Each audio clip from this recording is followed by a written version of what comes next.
But if you're in a passionate relationship and you have the openness, then it's this kind of speedway of evolution, of self-development.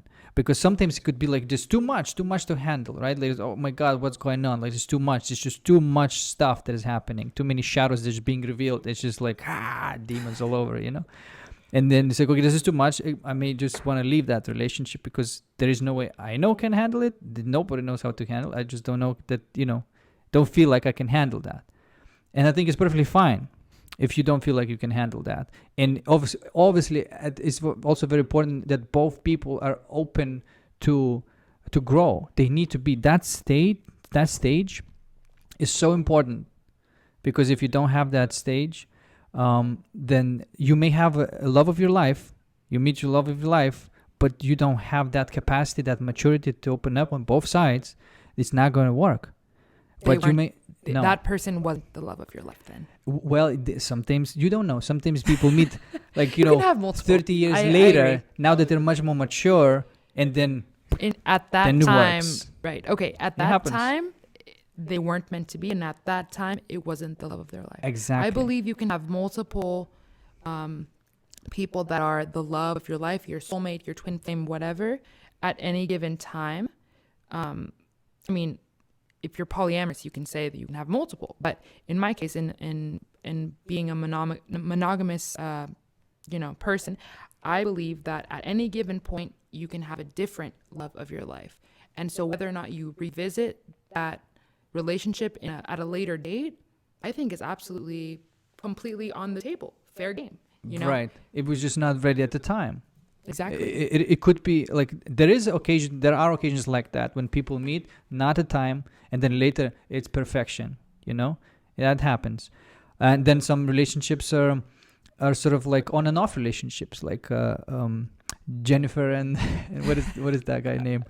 That paleontologist from Friends. Oh, and Ross. and not Jennifer. Ross and Rachel, yeah. Jennifer Aniston, and then that dude. I don't know. I remember the girl's name, but not the guy's name. I don't know why. Because she's beautiful and talented, and you know her in so many different things, and he's kind of fallen off the grid a little bit. But he's funny, but yeah, sort of classic archetypal dull characters. Yeah, I agree. Anyway, where were we? We were talking about relationships something. Yeah, so the idea that you can revisit a relationship at a later date. That's right. Yeah, that happens for sure. And but the requirement, like I think we both agree that the requirement is the openness to grow. Like the challenge is the willingness. Then the challenge is a game. It's not abusive anymore. It's like much more mature way. And then I think with time, this is what I'm learning in my relationship as well, is that you learn to communicate better and better each time. At first, like and then later it's like a little bit more quieter, and then you start communicating much more openly, and you don't trigger each other, and then eventually, I suppose there is a trajectory, it gets better, where you can just communicate so openly that like that conflict, that pain that comes up is healed right away. It's like real time processing stuff. Eventually, I believe there is a point like that. I don't believe that because I know that. Oh, you know that. I know it in my everyday life. It's a really beautiful thing to be able to communicate about a difficult emotion, to be able to travel through the journey. It's really a journey of all the ups and downs that you feel when you're talking to your partner about something you're going through or something they did or something you're going through as a couple, and be able to unpack those feelings in a very deep, sensitive, vulnerable way and see, okay, what is at the heart of this? Right. And what can we actually do about it? Yeah. Because sometimes all you want is to be heard and understood. Right. And sometimes you want them to help you navigate a solution. You don't always have to have a solution, but there always is an intention behind what you're going through when you're having these difficult levels of communication. And I can assure you with every drop of blood in my body that your connection is so much deeper, so much more pure when you have those breakthrough moments. Absolutely. So you fall in love all over with the new person. Absolutely. Yes. That's what my experience was. That has also been my experience. Yeah.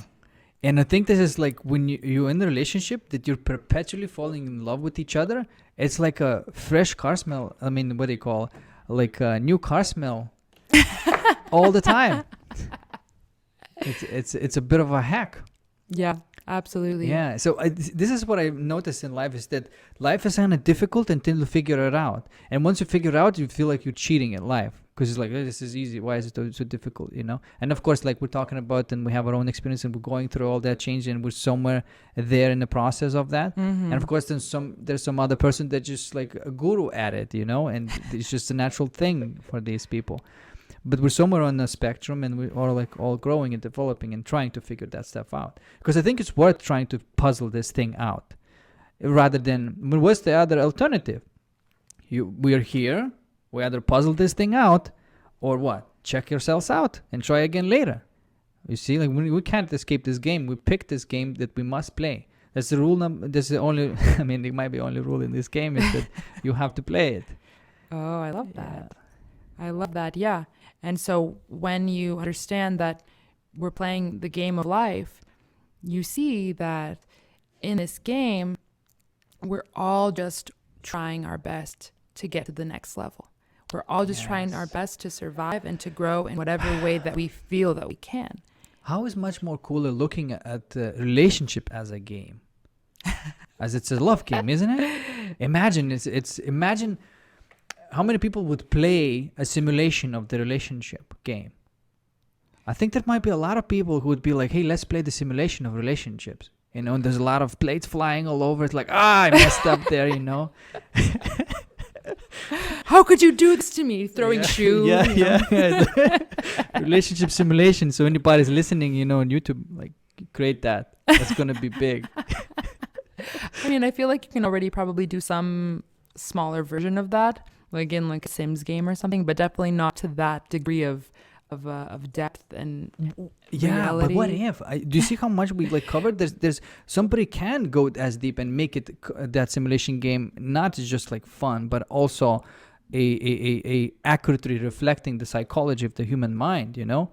And then you can, you know, I love games, and I actually games helped me to look at life more as a game. Like when I got into business, to me it was a game because before I played the business games and like I figured it out. And the real life would be, to me at least, I don't know, not maybe for most other people, but to me it was like it's the exact same thing, and I enjoyed it.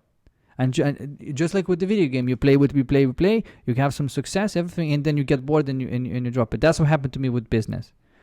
Like for about 5 years, I was so into it, and then after that, I'm dropping the remote, the controller away. It's like I'm done with this game. You know, what's next?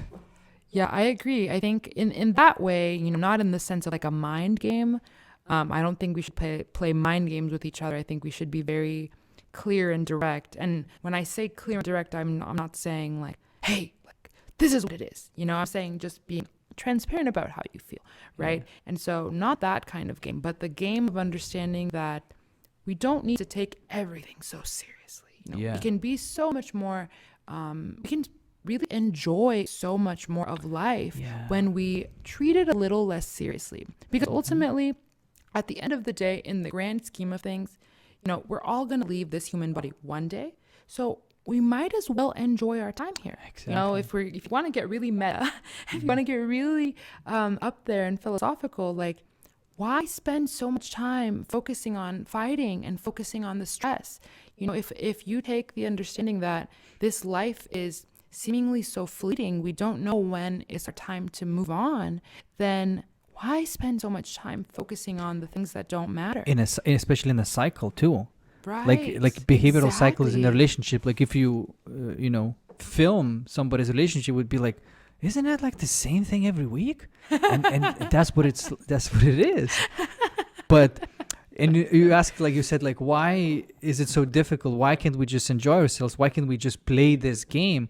It's because it takes balls like to be vulnerable, to open up in the relationship, and just have your heart open, and that takes balls. That's jumping out of the airplane, kind of balls. And a lot of people don't want to face it. It's like, that's your problem. I don't want to look at it, and to remain stagnant.